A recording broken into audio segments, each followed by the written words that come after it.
नमो भगवते वासुदेवाय। आप सभी का हमारे YouTube चैनल पर हार्दिक स्वागत है। प्रिय भक्तजनों, आज का दिन बड़ा ही शुभ और मंगलकारी है। एकादशी व्रत पारण के दिन तुलसी माता और लक्ष्मी माता की कथाओं को सुनने से ही व्रत पूर्ण माना जाता है और भक्तों की समस्त मनोकामनाएं पूर्ण होती हैं। तो जिन लोगों ने व्रत नहीं भी रखा है, उन्हें भी द्वादशी के दिन तुलसी माता की कथाओं को सुनने से धन संपत्ति और अनंत शुभ फलों की प्राप्ति होती है। तुलसी माता को हरि प्रिया भी कहा जाता है। जितना भगवान श्री हरि विष्णु सोने, चांदी, हीरे, मोती और रत्नों से प्रसन्न नहीं होते, उतना सिर्फ तुलसी दल से प्रसन्न हो जाते हैं। सच्ची श्रद्धा भाव से तुलसी दल भगवान श्री विष्णु को अर्पित करने से मनुष्य के सभी संकट कट जाते हैं और मनोकामनाओं की पूर्ति होती है। शास्त्रों के अनुसार एकादशी के दिन तुलसी जी में कभी भी जल नहीं चढ़ाना चाहिए, क्योंकि तुलसी महारानी स्वयं एकादशी का निर्जल व्रत रखती हैं। लेकिन द्वादशी के दिन व्रत पारण के समय तुलसी माता को जल अवश्य चढ़ाना चाहिए और पूरे विधि विधान से पूजा पाठ करके उनकी कथाओं को सुनकर ही अपना व्रत खोलना चाहिए। तो आइए सुनते हैं तुलसी माता की कथाएं। तो प्रेम से बोले तुलसी माता की जय हो। एक बार माता लक्ष्मी भगवान विष्णु से पूछती हैं, हे स्वामी, तुलसी के पास दीपक जलाने का क्या महत्व है और रोज शाम को तुलसी के पास दिया क्यों जलाया जाता है? इससे मनुष्य को कौन सा फल प्राप्त होता है? तुलसी के पास दीपक जलाने की विधि क्या है तथा दीपक जलाते समय कौन से मंत्र का उच्चारण करना चाहिए? कृपया आप मुझे विस्तार से बतलाइए। तब भगवान विष्णु जी कहते हैं, हे देवी, आज आपने समस्त मानव जाति के कल्याण के लिए बहुत ही महत्वपूर्ण प्रश्न किया है। आपके इस प्रश्न का उत्तर देने से पूर्व मैं आपको एक प्राचीन कथा सुनाता हूँ, जिससे आपको सभी प्रश्न के उत्तर मिल जाएंगे। इसलिए आप इस कथा को बड़े ही श्रद्धा भाव से पूरा सुनिए। इस कथा को ध्यान से पूरा सुनने मात्र से ही भक्तों को 100 वर्षों तक तुलसी के पास दीपक जलाने का पुण्य प्राप्त हो जाता है। फिर माता लक्ष्मी कहती हैं, हे स्वामी, मैं इस कथा को सुनने के लिए बड़ी उत्सुक हूँ। कृपया आप इस कथा को सुनाना प्रारंभ कीजिए। तब भगवान विष्णु माता लक्ष्मी को कथा सुनाते हैं कि हे देवी, पूर्व काल की बात है। दक्षिण दिशा में तुंगभद्रा नाम की एक बहुत बड़ी नदी है। इस नदी के किनारे पर हरिहरपुर नाम का एक अत्यंत सुंदर नगर बसा हुआ था। उसी नगर में काशी नाम के एक ब्राह्मण निवास करते थे। वे अत्यंत गुणवान, चरित्रवान, धर्म कार्य करने वाले तथा वेदों के मार्ग पर चलने वाले थे। उन्होंने समस्त शास्त्र का अध्ययन किया हुआ था। उस ब्राह्मण की एक पत्नी थी, जिसे लोग दुराचारा कहकर पुकारते थे, क्योंकि उसके कर्म ही उसके नाम के अनुसार थे। वह सदैव ही अपने पति को अपमानित करती थी। वह अपने पति के लिए कुवाच कहती रहती, पति को भयंकर दुख देती थी। पति के लिए ना कभी भोजन बनाती और ना अपने पति के साथ कभी शयन ही किया, कभी उसके साथ प्रेम से व्यवहार तक नहीं किया। पति के मित्र, परिवार के लोग घर पर आते तो वह स्त्री उनको अपमानित करके घर से भगा देती थी और स्वयं काम भाव से उन्मत्त होकर निरंतर अन्य व्यभिचारिणी स्त्रियों के साथ घूमा करती थी। उसका मन पति को छोड़कर पराये पुरुष में लगा रहता था। उसने कभी अपने पति से प्रेम से बात तक नहीं की, किंतु पराये पुरुषों के संग बैठकर बातें करती थी। पराये पुरुषों को मोहित करने के लिए बड़े ही सज धज कर गाँव में घूमने जाया करती थी। कभी वह वन में किसी वृक्ष के नीचे खड़ी रहकर सुंदर पुरुषों की राह देखने लगती और किसी दुष्ट पुरुष को मोहित करके उसके संग भोग विलास किया करती थी। फिर एक दिन वह दुराचारी स्त्री वन में जाकर एक वृक्ष के नीचे खड़ी हो गई। उसका चित्त काम से भरा हुआ था। वह किसी सुंदर कामी पुरुष की राह देख रही थी, किंतु बहुत समय निकलने के बाद भी उस स्थान पर कोई पुरुष नहीं आया। इसलिए वह अत्यंत दुखी हो गई और प्रियतम की खोज में इधर उधर देखने लगी। उस दिन उसका सारा परिश्रम व्यर्थ हो गया। वहां पर खड़ी होकर वह नाना प्रकार की बातें कहकर विलाप करने लगी। हाय, आज तो इस मार्ग से कोई भी सुंदर पुरुष नहीं आया। ये सोचकर वह जोर जोर से रोने लगी। उस जंगल में एक भयानक बाघ निवास करता था। उस पापिनी स्त्री की आवाज सुनकर वह जाग गया और उछलकर उस स्त्री का भक्षण करने के लिए उसके पास आ गया। उस भयंकर बाघ को देखकर उस स्त्री के पसीने छूटने लगे। वह थर थर कांपने लगी। वह स्त्री कुछ करती, इतने में ही उस बाघ ने अपने पंजे से उसे घायल कर दिया और वह स्त्री जमीन पर गिर पड़ी। जमीन पर गिरते ही वह स्त्री चिल्लाते हुए बोली, अरे बाघ, तू किस लिए यहाँ पर आया है? मुझे क्यों मार रहा है? मैं यहाँ पर अपने प्रियतम को खोज रही हूँ। तू मुझे छोड़ दे। मेरा भक्षण करके तुझे क्या मिलेगा? उस स्त्री की बात सुनकर वह भयानक बाघ क्षण भर के लिए रुक गया और हंसते हुए बोला, हे दुष्टा, आज विधाता ने मुझे मेरा ग्रास नियुक्त किया है। तुझ जैसी पापनी स्त्रियों का भक्षण करना ही मेरा काम है। तभी मुझे इस शरीर से मुक्ति मिलेगी।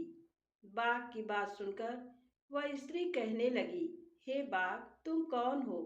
मुझे सच सच बताओ, तुम्हें किस कारण से बाघ की योनि में जन्म लेना पड़ा और तुम मुझ जैसी स्त्रियों का भक्षण क्यों करते हो? पहले मुझे सारी बात बताओ और फिर मेरा भक्षण करो। तो बाघ कहने लगा, हे पापनी, मैं तुझे मेरे पूर्व जन्म का वृत्तांत सुनाता हूँ कि किस कारण मुझे बाघ बनना पड़ा। पूर्व काल में दक्षिण देश में एक नदी थी। उस नदी के तट पर एक नगरी बसी हुई थी। उस नगरी में मैं निवास करता था। मैं एक ब्राह्मण का पुत्र था और नदी किनारे बैठकर यज्ञ आदि कार्य किया करता था। मैंने उस जन्म में अनेक पापियों के लिए यज्ञ किया, उन पापियों के घर का भोजन किया। मैंने धन के लोभ से अनेक पापियों के लिए कार्य किए।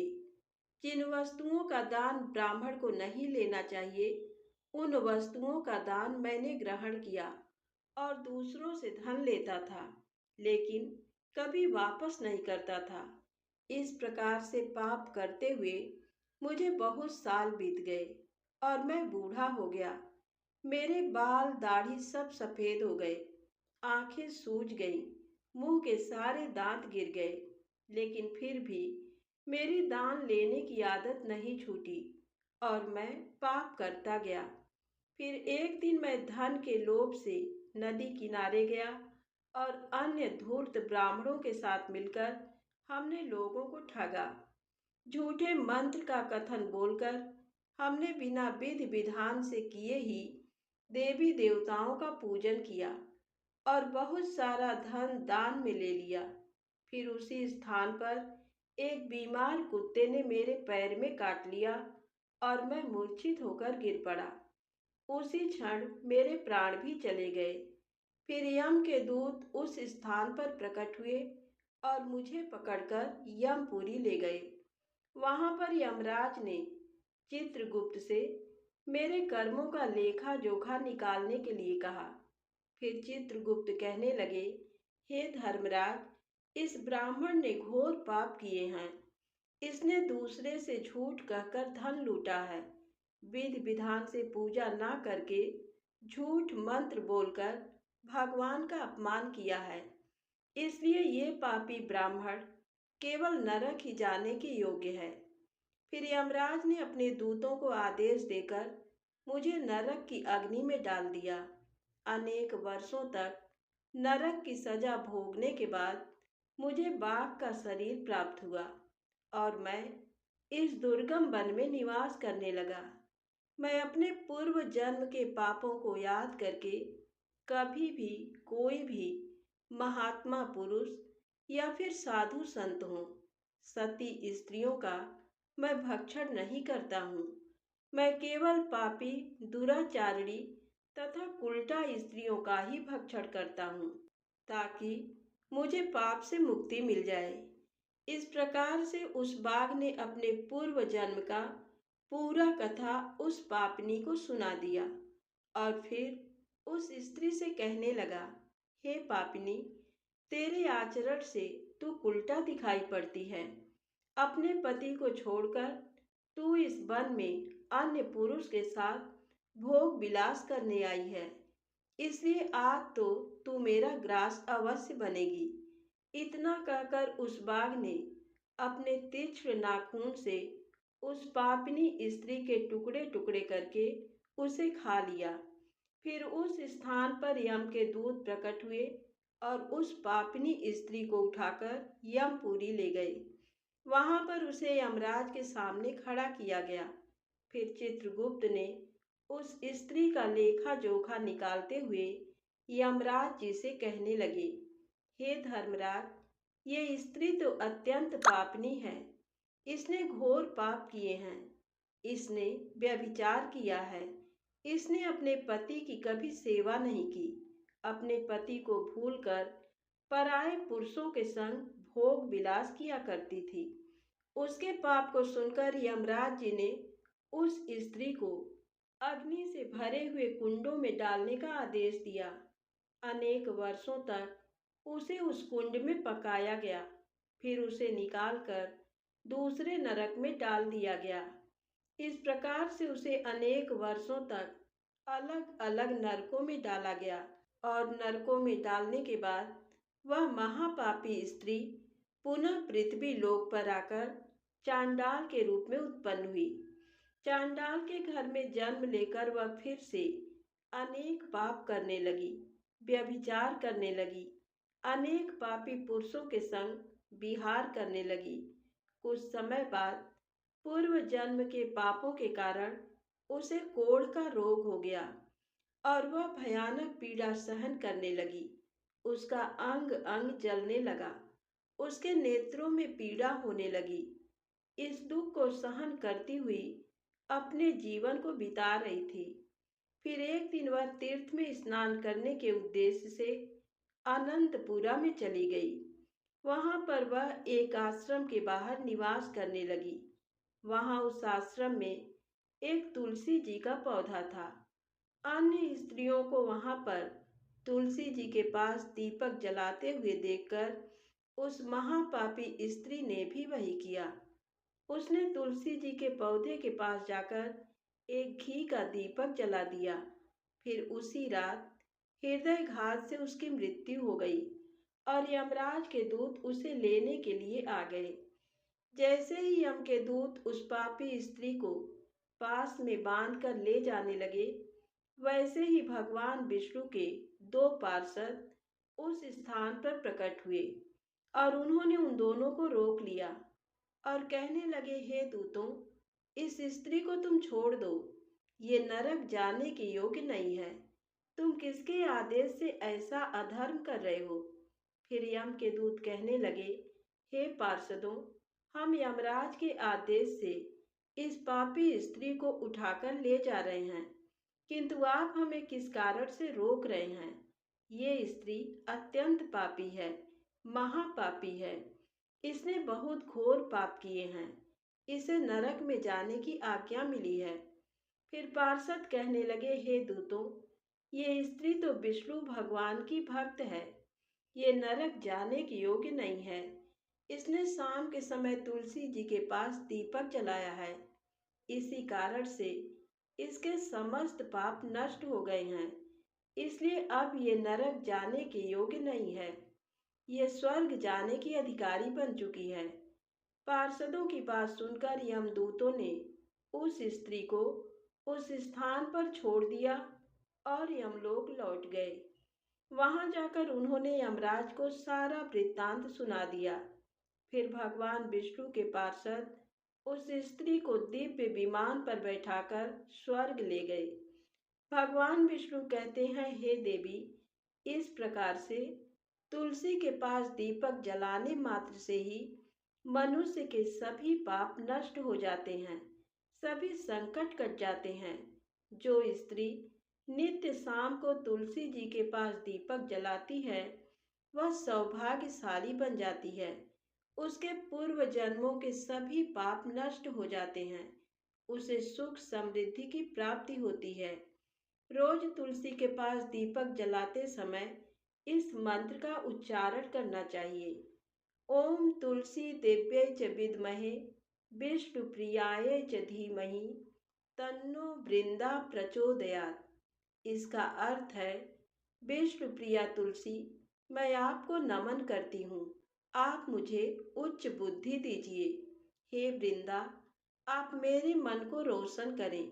भगवान विष्णु कहते हैं, हे देवी, हजारों अमृत के घड़ों से नहलाने पर भी श्री हरि विष्णु को उतनी तृप्ति नहीं होती जितनी कि वे मनुष्य के द्वारा तुलसी का एक पत्ता चढ़ाने से प्राप्त करते हैं।